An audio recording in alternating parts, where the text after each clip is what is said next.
കാരണം ദേഷ്യം എന്ന് പറയുന്ന ഒരു നാച്ചുറൽ ഇമോഷനാണ്, നോർമലായിട്ട് വരുന്നതാണ്. എല്ലാ ആളുകൾക്കും ദേഷ്യം വരും. അൺകൺട്രോൾഡ് ആങ്കർ ആകുമ്പോഴാണ് നമ്മുടെ ശരീരത്തിന് ഒരു പ്രോബ്ലം ഉണ്ടാകുന്നത്. ദേഷ്യം വരുന്ന സമയത്ത് നമ്മളതിനെ ഡൈവേർട്ട് ചെയ്യാൻ പറ്റിയാൽ ശരിക്കും നമ്മുടെ രക്തസമ്മർദ്ദം കൂടാതെ നമുക്ക് നോക്കാൻ പറ്റും. നമ്മുടെ ഹൃദയത്തിന് അത് വളരെ നല്ലതാണ്. അതേസമയത്ത് നമ്മൾ വളരെയധികം ദേഷ്യം കാണിച്ചാൽ അത് ബ്ലഡ് പ്രഷർ കൂടാൻ സാധ്യതയുണ്ട്, ഹാർട്ട് അറ്റാക്കും സ്ട്രോക്കും ഒക്കെ ഉണ്ടാവാൻ സാധ്യതയുണ്ട്. നമ്മുടെ പ്രതിരോധ ശക്തി കുറഞ്ഞ് പ്രോബ്ലം ഉണ്ടാവാം, നമുക്ക് റിലേഷൻഷിപ്പ് പ്രോബ്ലം ഉണ്ടാവും, നമുക്ക് പല ആളുകളുടെ ഫൈറ്റ് ഉണ്ടാവും. അതുപോലെ നമ്മൾ എടുക്കുന്ന ഡിസിഷൻ തെറ്റിപ്പോകും. ആ സമയത്ത് നമ്മൾ എടുക്കുന്നത് ചിലപ്പോൾ ഒരു വളരെ മോശമായ ഡിസിഷനാണ്. അപ്പോൾ ആദ്യം തന്നെ നിങ്ങൾ മനസ്സിലാക്കേണ്ടത്, നിങ്ങൾക്ക് ദേഷ്യം പുറത്തോട്ട് വരുന്നതിന് മുമ്പായിട്ട് നമ്മുടെ ശരീരം കുറച്ച് ലക്ഷണങ്ങൾ നമ്മുടെ ശരീരത്തിൽ കാണിച്ചു തരും. നമ്മുടെ ഹൃദയത്തിന്റെ സ്പീഡ് കൂടും, അതുപോലെ നമ്മുടെ ശ്വസിക്കുന്ന സ്പീഡ് നമുക്ക് കൂടും. നമുക്ക് മനസ്സിലാവും നമുക്ക് ദേഷ്യം വരുന്നുണ്ടെന്ന് മനസ്സിലാവും. അതുപോലെ നമ്മുടെ മസിൽ കുറച്ച് ടെൻസ് ആവും, ടൈറ്റ് ആവും.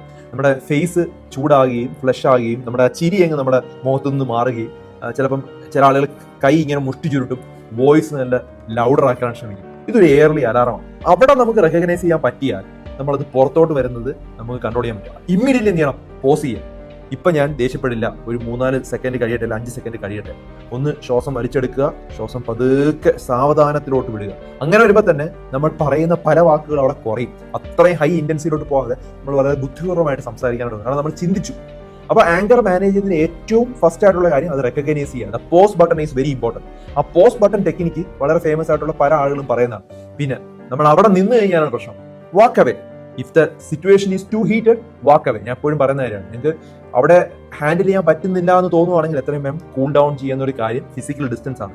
അത് പെട്ടെന്ന് അവിടെ നിന്ന് മാറുക എന്നുള്ളതാണ്. കുറച്ചു നേരം കഴിഞ്ഞ് ഒന്ന് നോർമൽ ആയതിനു ശേഷം കറക്റ്റ് ആയിട്ടുള്ള പോയിന്റ് എല്ലാം ചിന്തിച്ചിട്ട് നമുക്ക് വന്ന് സംസാരിക്കാം. അപ്പോഴും ദേഷ്യമില്ലാതെ നമ്മുടെ മനസ്സിന്റെ ഹാർട്ട് റേറ്റ് ഒന്നും കൂട്ടാതെ നമുക്ക് സംസാരിക്കാൻ പറ്റും.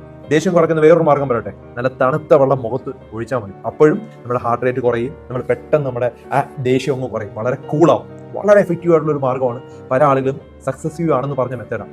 അപ്പോൾ നമ്മൾ ഒരാളെ ഷൗട്ട് ചെയ്ത് തോൽപ്പിക്കുന്നതിലല്ല കാര്യം, അല്ലെങ്കിൽ വളരെ ശബ്ദമുണ്ടാക്കി സംസാരിച്ച് തോൽപ്പിക്കുന്നതിലല്ല കാര്യം. നമ്മുടെ ലോകം എന്ന് പറയുമ്പോൾ നമ്മുടെ ദേഷ്യത്തിനെ കൺട്രോൾ ചെയ്ത് പറയേണ്ടത് കറക്റ്റ് ആയിട്ട് പറയുന്നതിലാണ് ഏറ്റവും കാര്യം. അപ്പോൾ ഈ ഒരു കാര്യം നിങ്ങൾ മനസ്സിലാക്കുക. ധാരാളം ആളുകളുടെ അറിവിലേക്ക് ഇത് ഷെയർ ചെയ്ത് കൊടുക്കുക.